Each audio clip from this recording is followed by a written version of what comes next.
ওম নমস্কার। মিঠুন আর্য সৈনিক চ্যানেলে আপনাদেরকে আমার স্বাগত। তো যাই হোক, প্রথমে আপনাদের কাছে আমি ক্ষমা চেয়ে নিচ্ছি এই কারণে যে অনেক দিন আপনাদেরকে আমি ভিডিও দিতে পারিনি, কারণ আমি অনেক ব্যস্ততার মধ্যে দিন কাটাচ্ছিলাম এবং আমি শারীরিকভাবে খুব অস্থিরতা অনুভব করছি। তাই স্থির না থাকতে পেরে আমি ভিডিও ছাড়তে পারিনি। তো যাই হোক, আমার একজন দুঃসম্পর্কের দাদু, উনি ভগবান শ্রী রামচন্দ্রকে নিয়ে কিছু বলতে চান এবং রামায়ণ থেকে তিনি পয়ার ছন্দে কিছু বলতে চান। তো আজকে উনার মুখ থেকে আমরা কিছু শ্রবণ করব, আপনারা দেখতে থাকুন।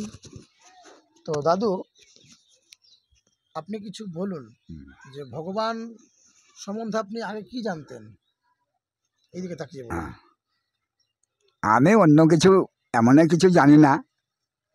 রামায়ণের মারফলে এরকম মোটামুটি একটা উচ্চারণ করতে পারি। আচ্ছা, হ্যাঁ, আপনি রামায়ণ কি পড়েছেন? মোটামুটি পড়েছি। মহাভারতও পড়েছেন? মহাভারত পড়েছি, পদ্মপুরাণও পড়েছেন? পদ্মপুরাণও পড়েছি। তা আপনার কে মনে হয় যে ভগবান পরমেশ্বর পরমাত্মা কে, এটা কে মনে হয়? এটা ভগবান বলে বিশ্বাস করতে হবে যে ভগবান আছে। তো হ্যাঁ, ভগবানটা কি, সে যিনি সর্বেশ্বর, তার সর্বেশ্বর। নাম কি? আর নাম হচ্ছে, আমি জানতে যাচ্ছি, বলছে যে এই কৃষ্ণই আমাদের ভগবান। তাহলে কৃষ্ণ আমাদের ভগবান, এটা হ্যাঁ, তিনি জানেন, বা তিনি সর্বেশ্বর। বা ভগবান সর্বেশ্বর, শব্দের অর্থ কিন্তু সর্বেশ্বর নয়, সর্বেশ্বর নয়। হ্যাঁ, কিন্তু ভগবান যিনি, তিনি ঈশ্বর বা ঈশ্বর, পরমেশ্বর, ওম। পরমেশ্বর, ওম। আর ভগবান শ্রীকৃষ্ণ বা ভগবান শ্রী রামচন্দ্র যিনি, রামচন্দ্র, তিনি কিন্তু আমাদের মহান মহান। মর্যাদা পুরুষোত্তম একজন, আর হ্যাঁ, একজন হলেন যোগেশ্বর শ্রীকৃষ্ণ। তো আমরা সাধারণত জানি কৃষ্ণকে বা রামচন্দ্রকে, রামচন্দ্রকে, কিন্তু এদের ওপরেও কেউ আছে, সেটিকে ওম। ওম। তো আপনি কি এটা বিশ্বাস করলেন আমার কথা শুনে? হ্যাঁ, বিশ্বাস করছি ওম আছে। আচ্ছা, তাহলে এই যে রামায়ণে আপনি কিছুক্ষণ আগে আমাকে শ্রবণ করাচ্ছিলেন আচ্ছা, যে পয়ার ছন্দে, আচ্ছা, এটা একটু বলুন, হ্যাঁ, শ্রোতারা শ্রবণ করবেন, আচ্ছা। বলুন। রামায়ণ সম্বন্ধে বলছি। রামের, দশরথের ছেলে রাম। দশরথের ঘরে জন্ম শ্রীরাম লক্ষণ। কৈকেয়ীর সঙ্গে রাজা কি সত্য করিল, সকলে থাকিতে আমার রাম বনে গেল। রাম যাবে বনবাস লিখেছেন বিধাতা, ঘরেতে রইল রামের নবদণ্ডের ছাতা। যে রাম বেড়াতো আমার সোনার উঁচু ডালে, সে রাম বেড়াছে আমার বনের ভিতরে। হাতের তার বালা ছিল, কানের কুণ্ডল, মা হয়ে পড়ালো রামকে গাছের বাগল। পঞ্চবটী বনে রাম ছাঁদিল কুটরি, রাম সীতায় খেলা করে লক্ষণ প্রহরী। স্বর্ণমৃগ দেখে রাম ধনুকে গুণ দিল, মারিচকে বধিতে রাম বনে চলে গেল। মায়াবী মারিচি রামের কণ্ঠস্বরে ডাকে, ছুটে আয় প্রাণের লক্ষণ বাঁচাও রে আমাকে। দাঁড়ে দাঁড়ে লক্ষণ দাঁড়াইছিলেন, সীতায় অনুরোধে লক্ষণ বনে চলিলেন। কুটিরের দ্বারে ভিকারির বেশে রাবণ, কুটিরের দ্বারে ভিক্ষা চাহিলে রাবণ সীতার গোচরে। ফল নয়ে জননী আমার গণ্ডির বাহিরে যায়, রাক্ষস মূর্তি ধরে রাবণ সীতা নয়ে পালাই নিয়ে যায় হবে।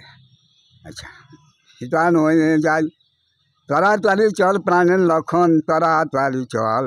কুটিরের দ্বারে শ্রীরাম লক্ষণ হইলেন পাগল। সুগ্রীব সহায় করে রাম সীতায় অন্বেষণে, বালিরে বধিতে রাম হবে কি কারণে। তো আপনারা এই দাদুর মুখ থেকে শ্রবণ করলেন কিছুটা পয়ার ছন্দে রামায়ণ। তো যাই হোক, প্রত্যেককে আপনি রাম সম্বন্ধে কি বলতে চান?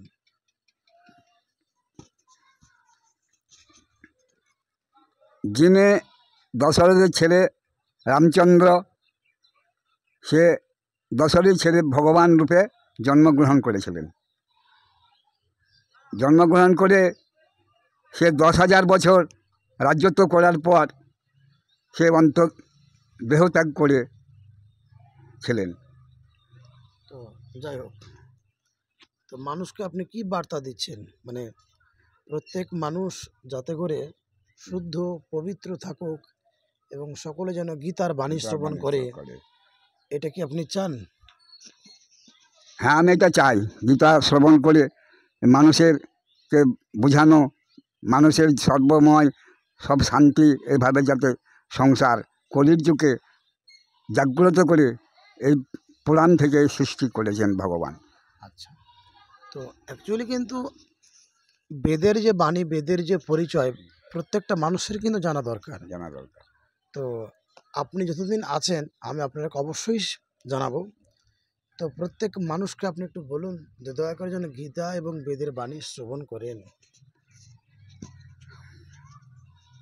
আপনারা যে আমরা মানুষ জন্ম দিয়ে যারা যারা আছেন পৃথিবীতে এই কলির যুগে এই ধর্মপথে আপনারা শ্রবণ করে গীতা পাঠ করে আপনারা শুদ্ধভাবে আপনারা আরাধন করুন। এতে থেকে মানুষ শান্তিতে বাস করবেন। আচ্ছা, ওম ওম নমস্কার। নমস্কার।